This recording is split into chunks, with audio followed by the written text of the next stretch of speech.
morning, colleagues, and welcome. My name is Wilma Brown. I'm the chair of the UNISON Scotland Health Committee, and I'm also the chair of the National UNISON Health Service Group Executive, covering our 4 nations. With me tonight, I've got Matt McLaughlin, Head of Health for UNISON Scotland, and Greg Kelby in the background, who's magically pulling all of this together for us, and of course, more importantly, all of you. So welcome and thank you for coming along tonight. I know it's difficult to find the time to come along to these things, but thanks very much for that. You're the people that matter, and you're the people that will make this industrial action ballot that we're going to be talking about work. So we'll take some questions at the end. I'm going to run through some information and then we'll take questions at the end. So anything that you hear myself or Matt saying and you think you want a wee bit more information of that, take a wee note of it and you can drop us a question. So we wanted to meet with you tonight on the first day of our ballot papers dropping, and don't worry if you've not received your ballot paper yet, we're not all going to get them on the same day. We are taking time, of course, to support our colleagues in the Communication Workers Union and their struggles against a decent level of pay as well. So we do understand the difficulties with the postal strikes. But this industrial action ballot in Scotland is already sending a very clear message to the Scottish Government to let them know that we mean business. And you voted overwhelmingly this summer to reject the 5% offer that was made to all staff. An offer that meant that members on a Band 2 salary were getting, at the top of a Band 2 salary, getting £1,000 pay rise, and those at the top of the banding getting a £5,500 pay rise. But not on our watch. That's not what we want. So you also stated on the consultative ballot paper that you were willing to take industrial action, and that's why we're here. The Scottish Government have dragged their feet all the way through this process. It should have been concluded in the first quarter of the year to be in your paper packet for the 1st of April.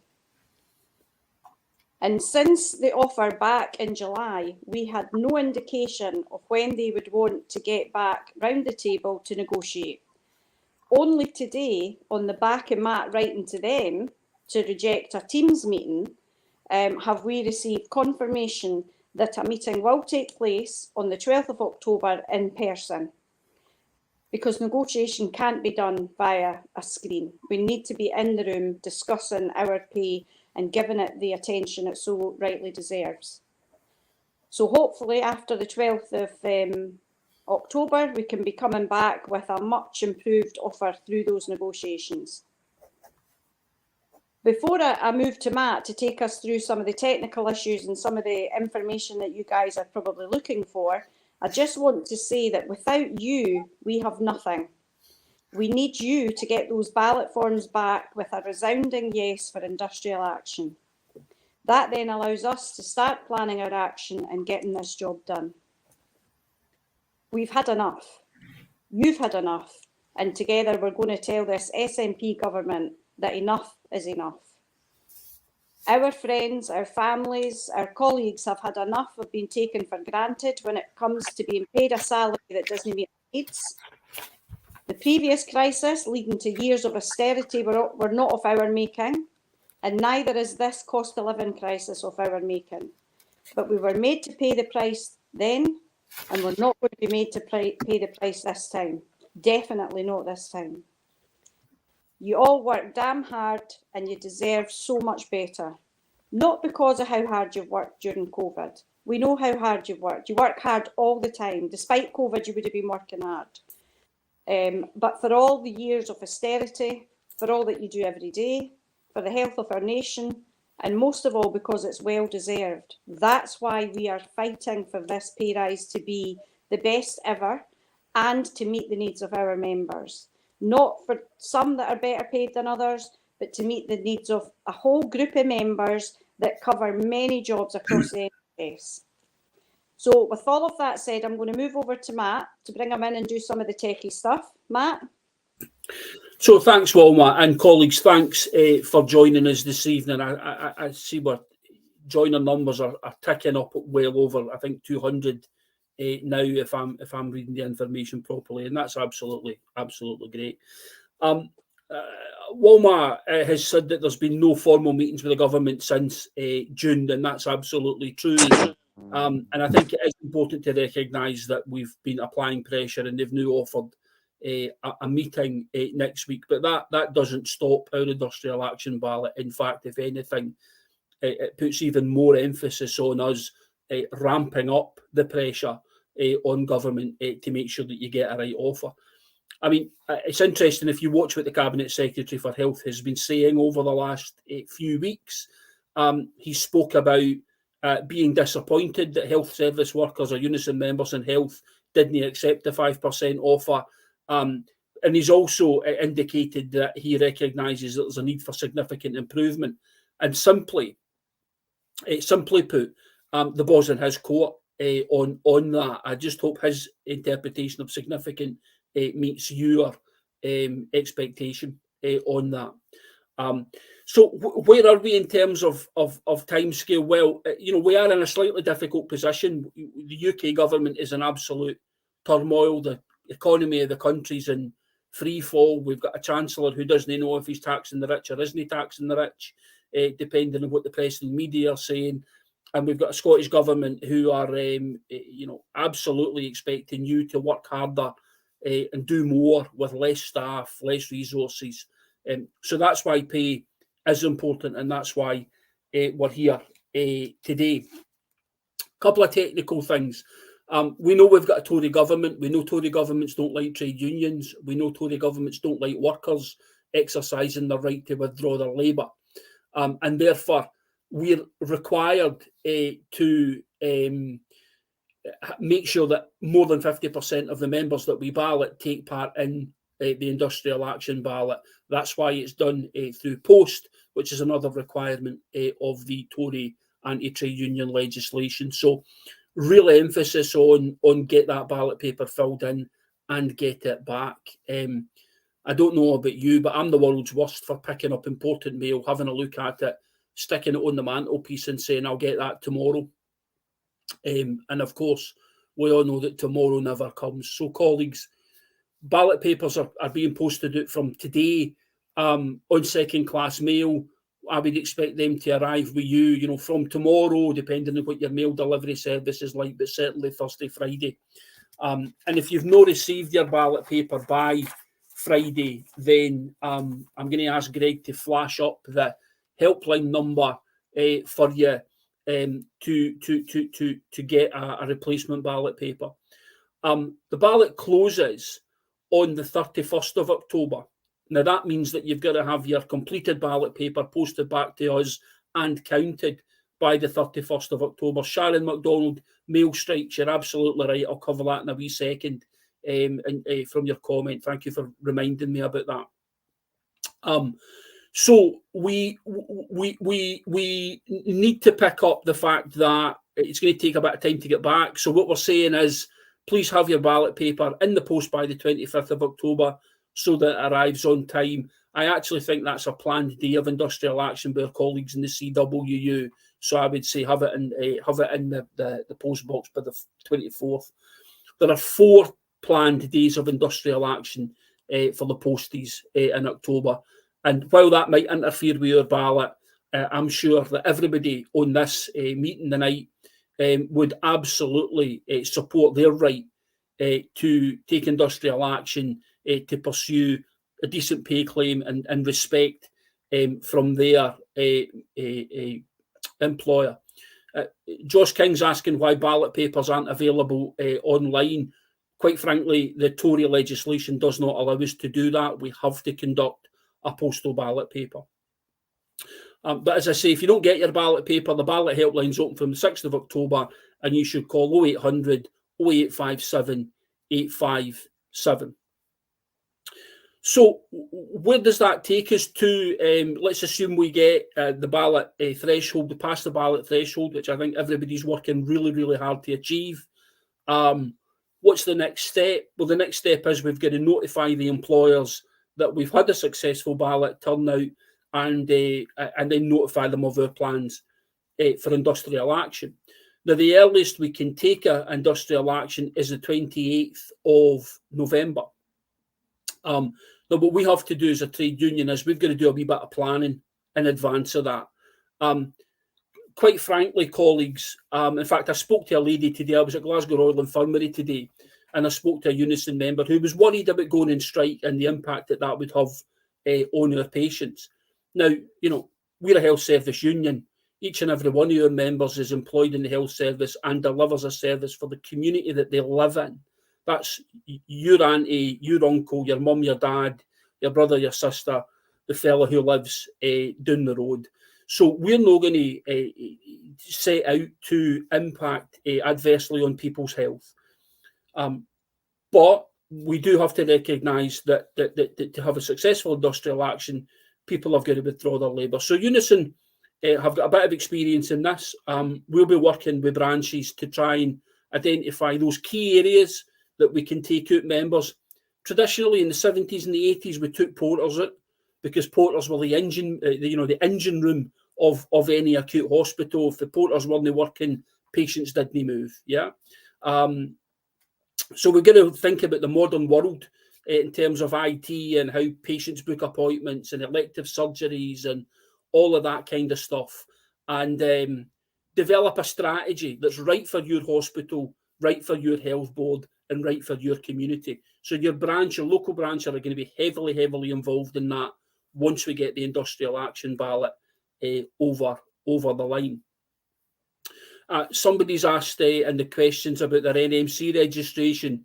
This is one of these urban myths. Quite often employers, ill-informed or otherwise, will tell people that if they go on strike and they're a registered professional, that they're in breach of their code. Absolute nonsense. And in fact, very, very recently, only as recently as last week, the NMC reprinted their advice that said that providing it's a lawful industrial action, NMC members are entitled to take industrial action and withdraw their labour. So that's why we've got to get the ballot right. We've got to get that 50% threshold, and we have to get people over the line. These questions are coming fast and furious here. Somebody is asking about new colleagues who aren't in the union. Is there time for them to join to get a vote? Absolutely. What I would say is the quicker you join, the quicker you'll get a ballot paper, the quicker we'll get it back, because the key thing is getting those ballot papers back via the postal system. I suppose in terms then of that, so if we, or when we're in a position to take out members in terms of industrial action, what happens next? Well, your branch will notify you that your workplace or your unit has been selected, the days that you've been selected to go on strike, and branch officials will be on hand to make sure that you are aware of your responsibilities, aware of your rights, and that you're supported in doing that. The other thing we're asking branches to do, because of course other unions are balloting their members as well, is we're going to work together as staff unions in the NHS, and we are going to hopefully coordinate to make sure that we have the best strike possible, that the trade unions work together to pursue that improved pay claim, but also that there's a bit of common sense around. Somebody in a message, an earlier message that flashed up, asked about staffing levels and cover. So I hope that by working together, we can make sure that if UNISON members are on strike on one day, maybe another union's members are in work that day to provide the staff that are required for that service on that day. But as I say, these are very localised discussions that we're going to have to have. What about strike pay if we get to that point? It's a great question, Tracy Ann, and I'm hoping Greg has a flash-up answer for that, because we anticipated that one. Yep. So the UNISON rulebook says £50 per day for strike pay, or full take-home pay if it's less, for a properly authorised strike. So again, that's why the ballot is really, really important. What I would say is, again, that local branches have the ability to top that strike pay up if they've got industrial action funds, and many of our branches in health in the health community are working really hard at the minute to make sure that they meet the requirements for localised industrial action funds. So if you see a local meeting being set up, maybe online or in a workplace by your branch, to talk about the strike and talk about an industrial action fund, it's really important that you support that.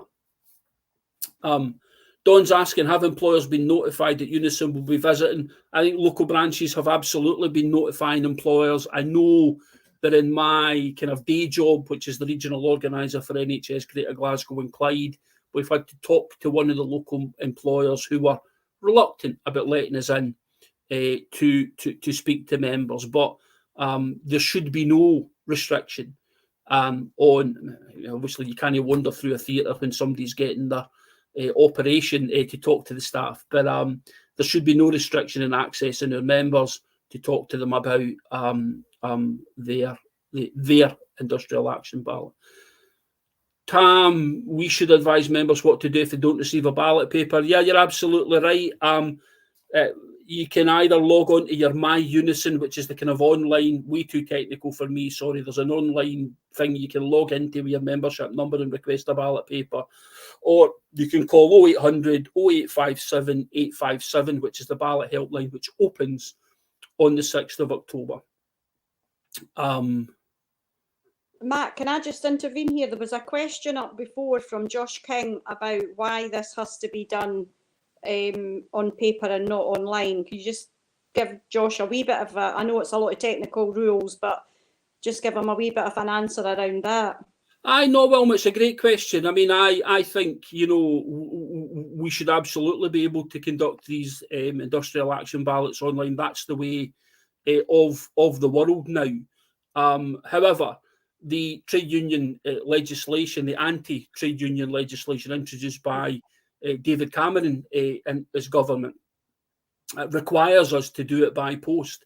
And it's absolutely because they know that the majority of people don't really use post anymore. You've got to fill in the envelope, you've got to buy a stamp, you've got to walk to I know people who don't know where their local post box is anymore. And I know certainly one of the other unions in their dispute actually had to put some information out to their members about how to find your post box.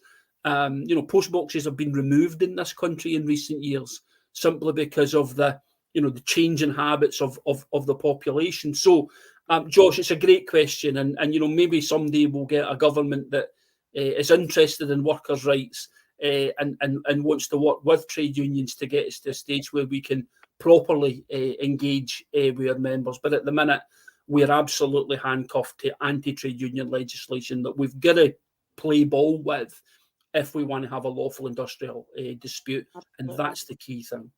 Thanks very much for that, Matt. I'll give you a wee break. I just want to say hello to David Villegas from Chicago. Thanks very much for your solidarity, and really happy to hear that nurses at the clinic there just won some action on contracts by striking. So that gives us a wee bit of confidence there.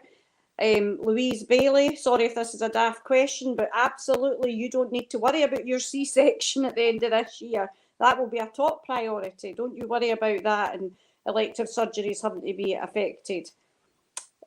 What if we're on shift, from Megan, during these meetings? Will we get updates? You'll absolutely get updates.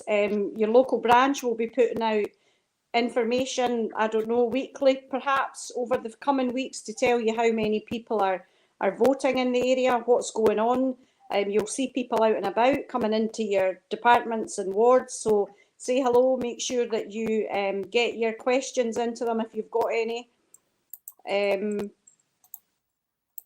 Thomas Miller, 17 walk rounds in Eastern Midlothian arranged for October. Well done. Everybody's going to be absolutely exhausted in the activist range. Gordon, do you want to ask your questions? You're saying that you've... oh no, here we are. Call handler for Switchboard and asked if she went on strike, who would fulfil her essential role of handling cardiac arrest, blah, blah, blah. Not her concern.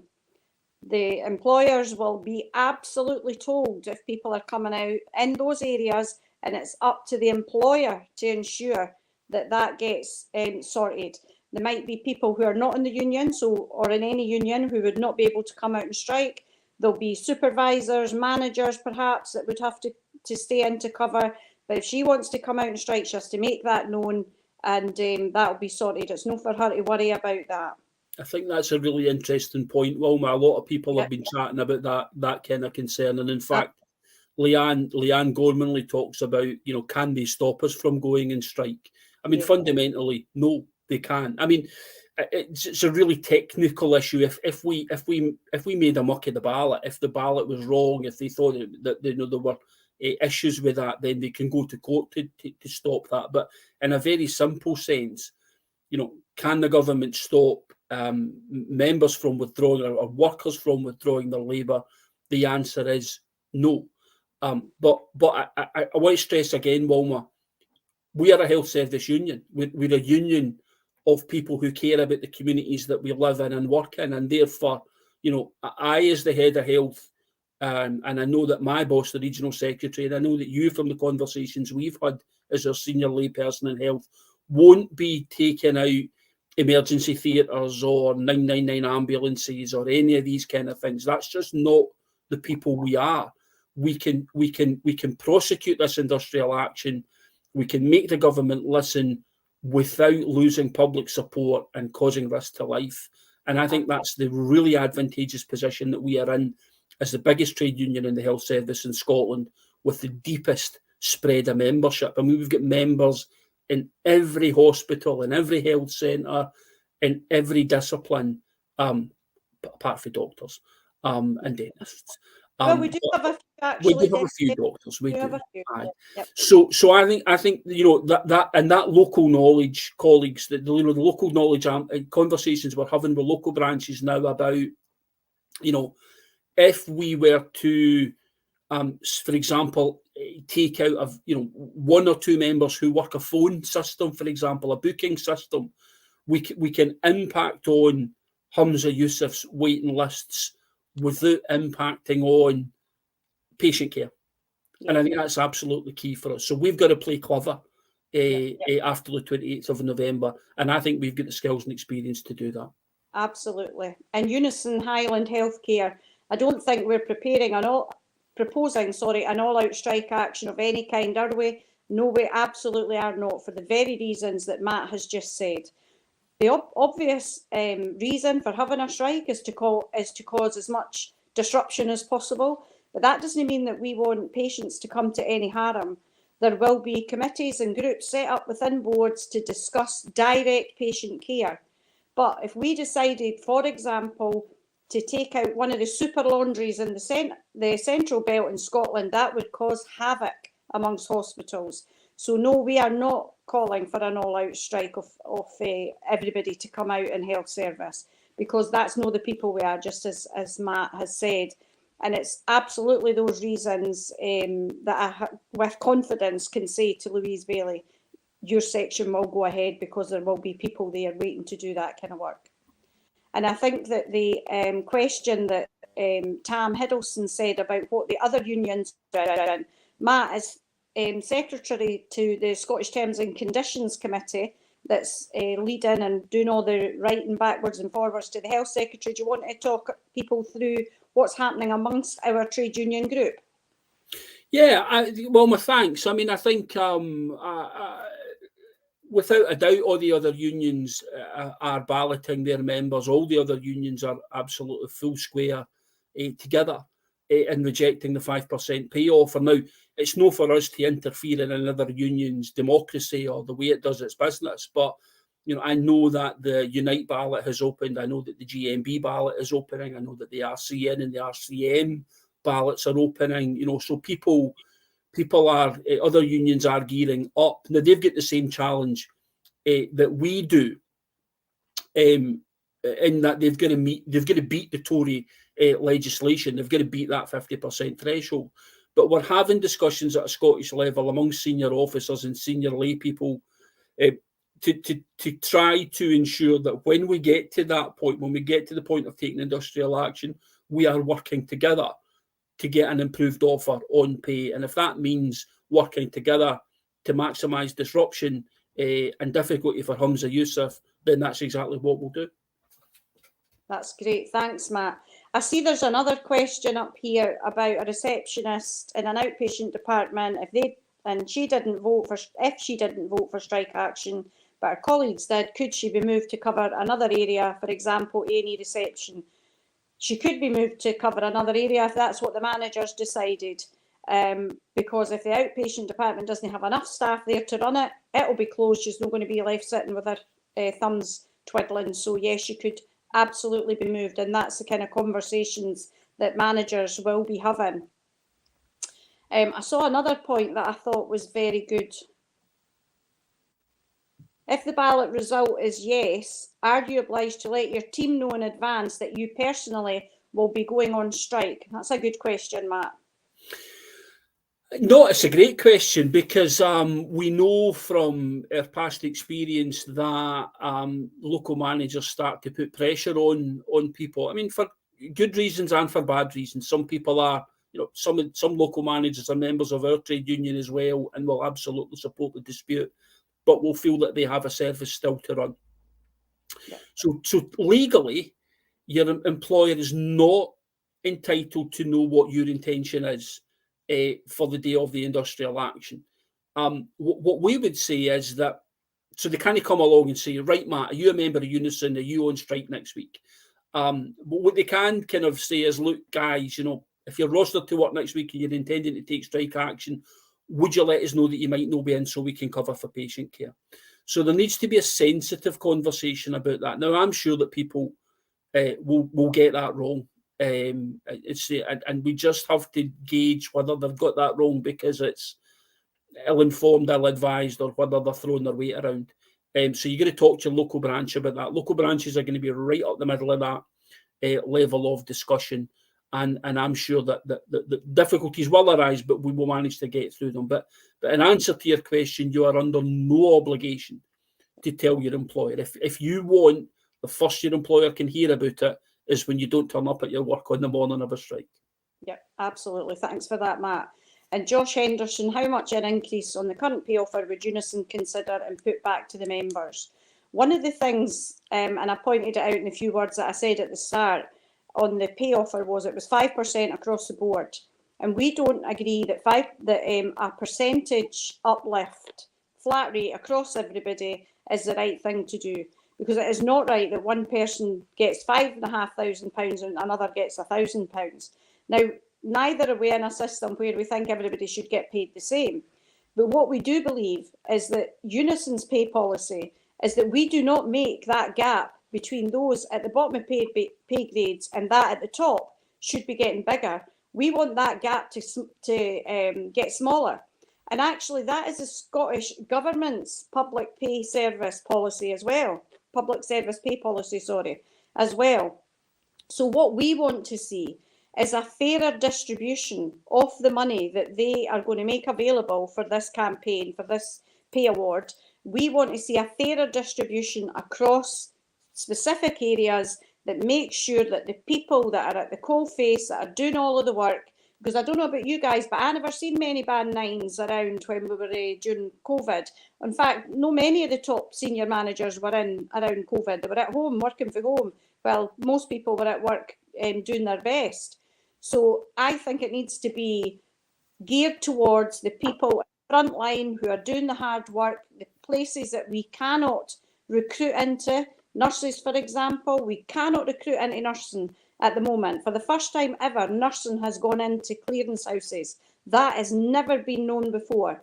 We need to make sure that professional grades, nurses, physios, OTs, dietitians, all the rest, that we make sure that they get a decent basic pay to allow people to be attracted to come and work in the health service in the first place.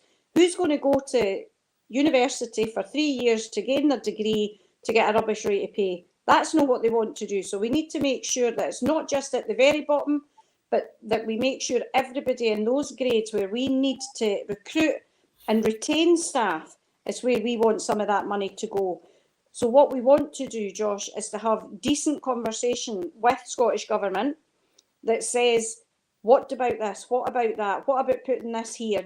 Changing things around a wee bit. That's what we need to have. And Matt has been asking for that information about where the groups of staff are, what the amount of people in the groups of staff are, so that we can begin to work out where the money needs to go. Needless to say, Scottish Government haven't given us it yet. Apparently it's difficult for them to get that information, but they must know it. They must know who they're paying. So that's another hurdle that we're coming up against, but we will be raising that when we get to the meeting on the 12th. The media and government will try and make us out to be villains, to lose public support. How quick can you go from hero to villain? You're absolutely right, Adam. That's something that we need to be careful about. But let's take our public with us. If you look on care opinion, when people have been in hospital and they send back in the care opinion reports, so they're allowed to say whatever they want, good or bad, most of those come back with, I can't believe how hard they work. Those poor people run around all day long. I can see they don't get their breaks. I can see they're not getting any time. They're short for delivering patient care. The public know what's going on. So we need to keep taking them with us. Remember, we're the public too, and our families are the public. So tell your mums, your dads, your grannies, your aunties, tell everybody how bad it is, and they'll tell their friends, and we'll keep the public with us. I think, where are we now? Tam, most important part is to get the legal mandate. You're absolutely right. We need to get over the legal threshold. Matt, do you want to just talk a wee bit about the legal threshold and our desire about that? Yeah, so as I said earlier, Walma, we're going to get 50%, over 50% of the people we balloted to return a ballot paper, and obviously we want that all of those people to be voting in favour of industrial action. What we've done is that our membership is organised in branches, as people will know. So rather than run one big massive ballot where we need 25,000 votes back, we've organised what we call an aggregate ballot. So we're balloting our members inside their individual branches, so that in the hope that we can get all those branches across the line, but absolutely target those employers. And we'll be putting resources into that to try and both from shop stewards and from the full-time staff to make sure that we get that mandate met. So that's the mandate. We've got to, if we don't do that, if we don't get over that 50% participation level, then quite frankly we're sunk, we're dead in the water. This government will impose the 5% and we'll have nowhere left to go. So please get your ballot paper filled in, get it back, roast the guy or girl that you work beside who you know has their ballot paper but is maybe a wee bit like me, which is inclined to put it on the fireplace or kitchen table, and talk about it in your workplace. Okay, thanks for that, Matt. Caroline Shanley, I wasn't saying about people, my comment about the people working from home was the very senior managers, the very high earners who didn't come into their offices because they couldn't come in or weren't allowed to come in. I was not talking about people who were working from home in general. I was talking about senior managers. So apologies if I caused any offence there. That was not what I meant. Any other questions there? I don't see any. No, I think people have. Hopefully, we've covered most of the themes. Walma, do we get strike pay? How would we go about getting it? Thanks, Kerry Higgins. That's we covered that a wee bit earlier. Greg's got a wee slide he can flash up. So for the people who we asked to take industrial action, they'll get £50 per day or full take-home pay if this is less, providing it's an authorised strike action, which is all that stuff about ballots and thresholds. And as I said earlier, local branches have got a bit of flexibility to top that up from their industrial action funds, but that's a local decision. Tracy McBurney's asking about independent contractors. Maybe explain what you mean by independent contractors, Tracy. There are some, I suspect you might mean GP staff, but there are some contractors maybe working in their PFIs who will be balloted for strike action because they're automatically paid the Agenda for Change pay rates. Unfortunately, GPs as independent contractors are GPs as independent contractors, and they're governed by the GP contract.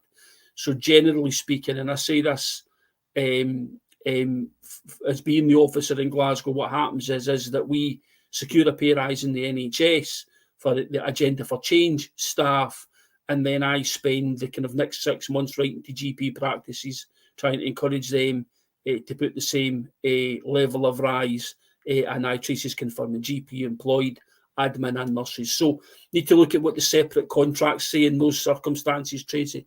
There are some very old contracts which automatically give the uplift, but most of them don't. And as I say, we've always got a fight in our hands. I asked the government to fix that when they did the GP contract. I'm still waiting. Yep. Sorry.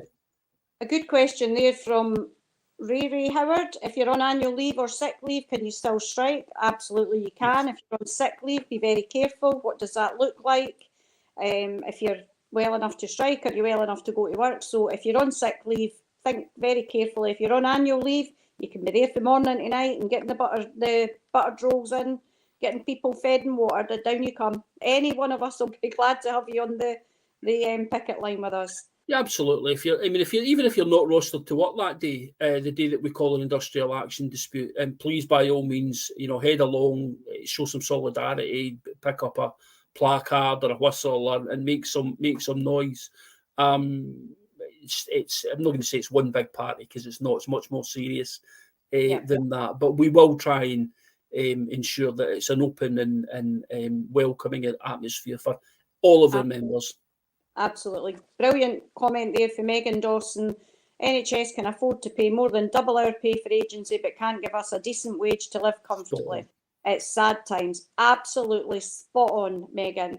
This SNP government have allowed our NHS in Scotland, of which is devolved and they are responsible for, have allowed our NHS to get into a state where they've got themselves in a vicious circle that we can't do without agency, but we can't pay our staff a decent salary.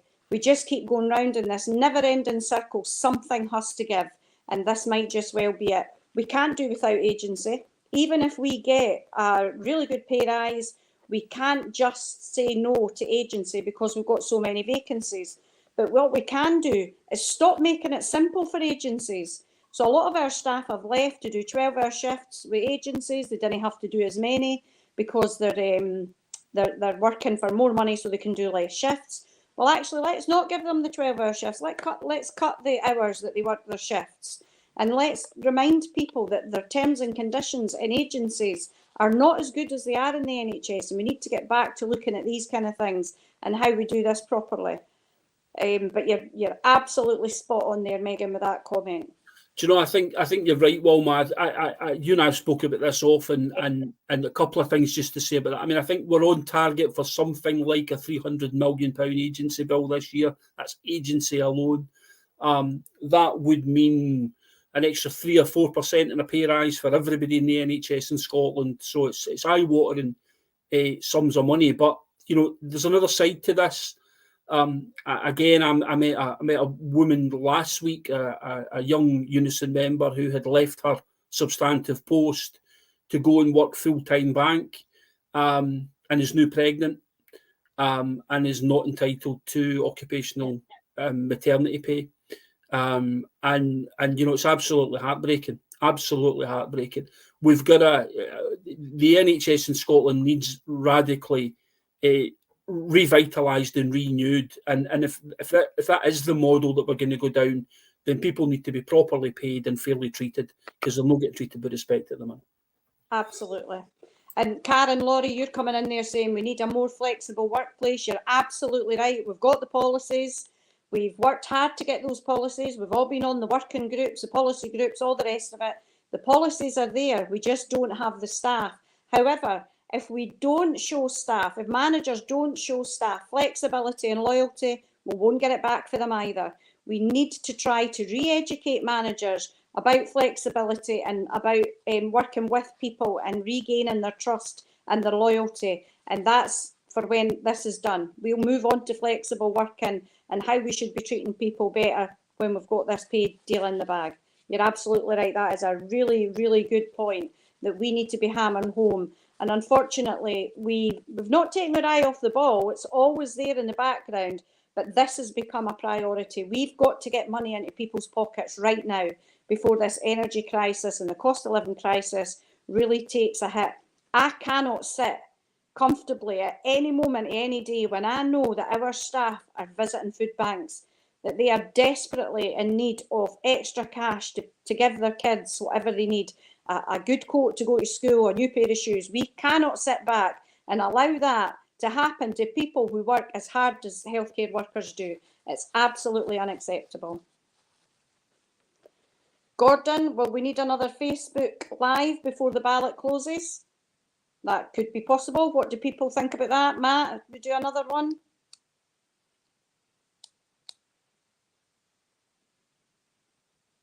Oh, I've lost you, Matt. Can you hear me? Yeah, sorry, Walmart, mute button.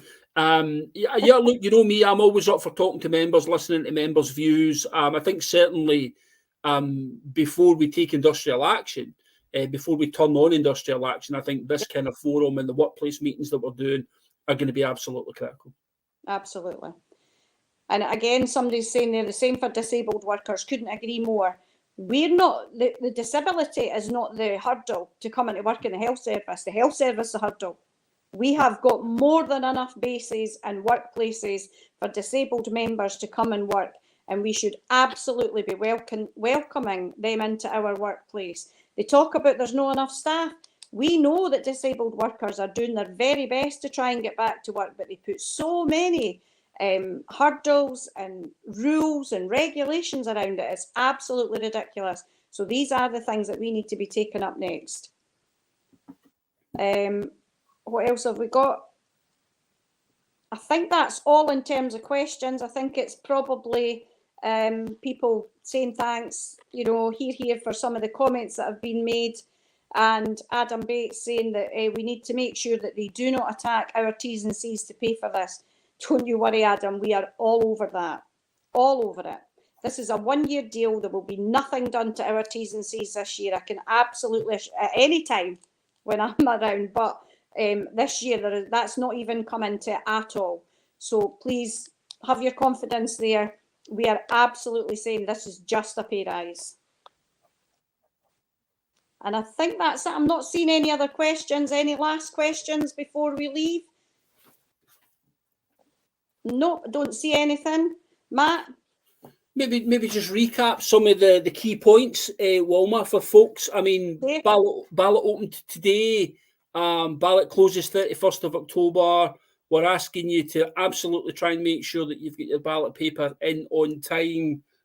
Probably last postal date, 24th, 25th, depending on the CWU dispute. We used to say to people, vote early, vote often. I can't tell you to vote often. You only get one vote, but please vote early. And if you don't get a ballot paper, I would say by the end of the week, my Unison online or call 0800. I'm old enough to have watched Swap Shop, you know, and all that kind of stuff. And they used to read numbers off the bottom of the screen. It's brilliant. Call 0800 0857 857 for the ballot helpline, and we'll get you sorted out with your ballot paper. You can join the union in the next couple of weeks. You'll get a ballot paper. After the ballot closes, we're moving towards industrial action. You can still join the union and take part in the industrial action. You know, we are a broad church. We welcome everybody, and we want to make this a really big success. So yeah. I think that's all of the summary points, Wilma. Just one very last question in there that I think is important. Will we be backdated? Will we get back pay? Absolutely, this will be backdated to the 1st of April this year. Thank you very much, everybody. Thanks for coming. It's been an absolute pleasure. We're more than happy to share information at any time. Anything we say it to you guys. You can put that out anywhere. Feel free to quote us. We're big enough to fight our own battles. We often do. So thanks very much again, everybody, for coming. Thanks to Greg in the background who made all that happen. And Matt's already said his thanks. So goodbye, everybody, and we will get another date out soon. Thank you. Bye. Take care, everyone. Bye. Became involved in Unison, as I said, in 2019. I became a steward. I joined so that I could make a difference. I came today because we need to stand up and say we are overworked, we're underpaid, we need more money. Cost of living crisis is through the roof. We're all struggling, and the people at the bottom rung of the pay bands need support. So we've came through here to demonstrate in front of the Scottish Parliament to make them aware that we cannot go on like this. Enough is enough. The cost of living crisis, it's going through the roof. I joined a union when I joined the public sector, but I then decided to become a steward because I wanted to see others be treated fairly and have equitable opportunities in the workplace, and to seek improved terms and conditions as well. To be in a union is absolutely paramount to workers' rights. How do we get our rights met as a worker in Scotland? It's joining a union, it's being collective. Once you're collective, you're united, you're there, you can fight together, and when you fight together, you stand together, we win. Workers standing together, taking action is one of the only powerful things that people have got. People need to organise and they need to stand up and fight, and you'll only fight well if you then stand together, and that's what the union's about. My message to workers is simple. Join your union, get active in your union. And my message finally to Truss and Sturgeon is simple, plain and clear. Pay people properly, or this storm will blow you right back where you came from. One person speaks up, it doesn't seem to make a difference. We have to come together in numbers to put forward that message, and it's a large number of people when they come together that can make the difference. When you do stuff as a collective, it works, and we rise together in unison. When we all stand together, we rise together. It is about coming together, together we rise.